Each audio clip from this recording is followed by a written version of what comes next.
guys going into the season where many people had you guys penciled out from the beginning. How does this transform into the next season? What you guys just went through, how close you did get this year?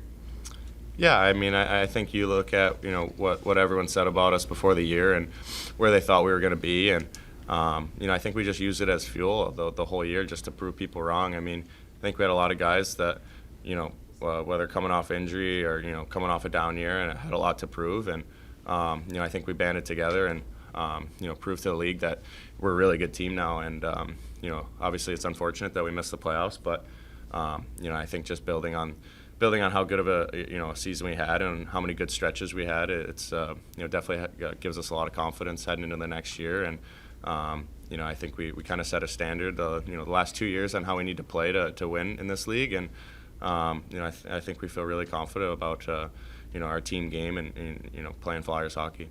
Joel, you finished with career highs in goals, assists, and points, but basically after the AllStar break, the production kind of dried up. What do you, from your perspective, think happened? Yeah, I mean, obviously I think any year after the All-Star break, the games get a lot harder, and teams are fighting for playoff spots, so the game changes a bit. And I think my role on the team too, where I was playing, I think I'm one of those guys that can play up and down the lineup for sure. And I think when you're playing, third and fourth line, sometimes you have to give up some of the offense to focus on the defensive game and focus on the D side of things. So.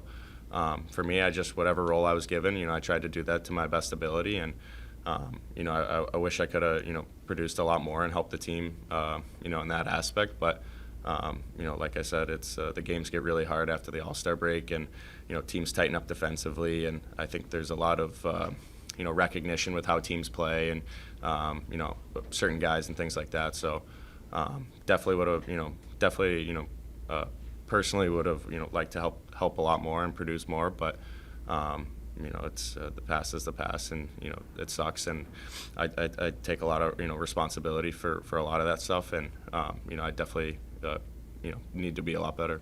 What was that frustrating for you a little bit, playing maybe down in the lineup late in the year as opposed to earlier?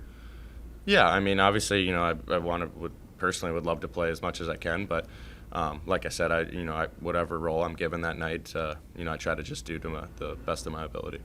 Joel, you've been around this group of young guys for a number of years now. What has the growth been like for that group specifically this season, just going through everything that you guys have had to push through? Yeah, I think a lot of the young guys made huge strides. I think I could go down the list of basically all the rookies. I think got a lot better. Seen a lot of guys take a lot of big strides. Tyson, Yorkie. Bobby, just to name a few, guys that just really came in, some of them, trying to make the team to start, and then once they did, they just, took off from there. So it's definitely exciting to see, from such young guys, how good they played, and, they're huge parts of this team going forward. So, I think it's great to see, and it's great to see. In 2022, you were obviously dealing with the neck injury in the offseason. Having that healthy offseason this year, how much do you think that impacted your year?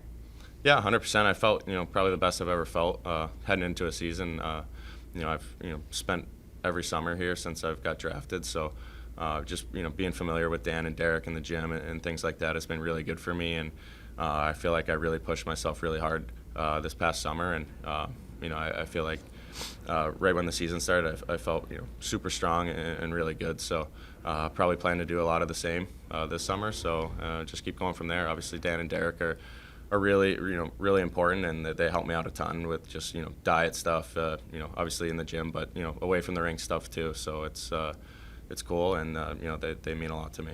There was a lot of noise around this team pretty much over the second half. If you go back to the trade with Gauthier, the deal with Carter, some other stuff, the trade deadline, all that.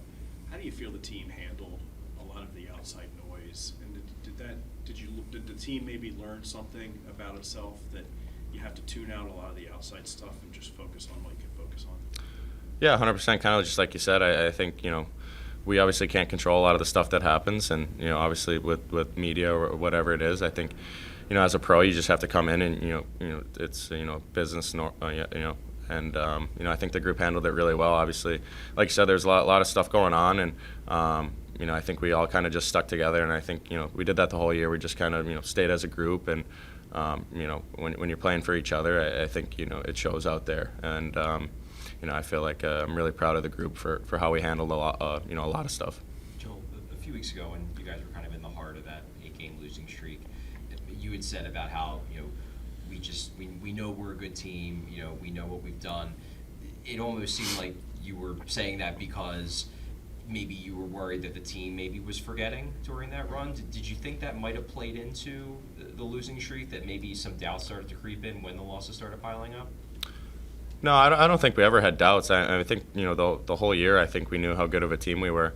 I just think sometimes when you lose a few games in a row, it some of the bounces that go in, they're really tough. And I think you saw when we're on some of our winning streaks, like sometimes you just get a bounce that goes in, and you're up early in a game, and things like that happen. Obviously throughout a whole year, but I don't think for one second we ever doubted how good of a team we are.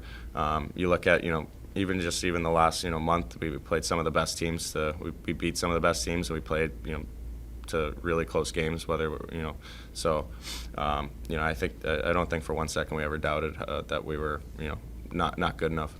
Joe, when you look at the power play this year, there's stretches, or even overall little pieces of it, showed improvement. Entries, for example, but obviously the big picture stuff wasn't there. How frustrating was that for you guys?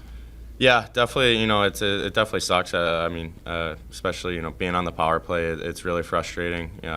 Being last the last 2 years, or I think the really good teams in the league can steal games just on power play alone. So it's definitely something that we focus on. We try to get better, and we try to improve. And I think the guys in the room, we talk about it all the time of just trying to get better and trying to get more chances. And obviously it's not easy. And I think something in the off season, we just it's definitely got to be a focus. And if we can just even just get into the top 15 in the league, I think it would I think we could potentially be in the playoffs. So I take a lot of blame for that as well, just being a power play guy. So definitely something we need to work on. And I think the guys really care in the room about it, and it's something we're going to focus on.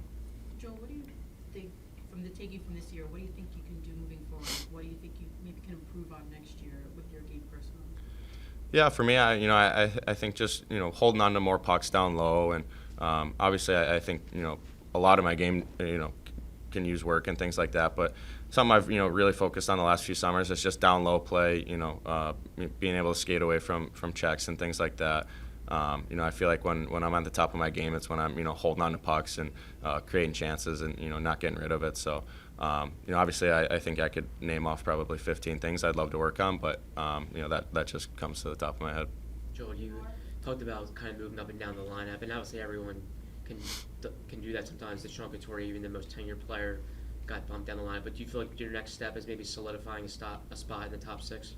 Yeah, 100%. And I think one of the things that I pride myself on is being able to play many different spots and things like that. But obviously, personally, I'd love to be solidified in the top 6 and play as much as I can. But at the end of the day, it's a long season, and things change, and guys are playing well certain times. So it's not something that I need to lock into one spot or anything like that. I just kind of like I said earlier, whatever role I'm given that night, I really just try to do to the best of my ability.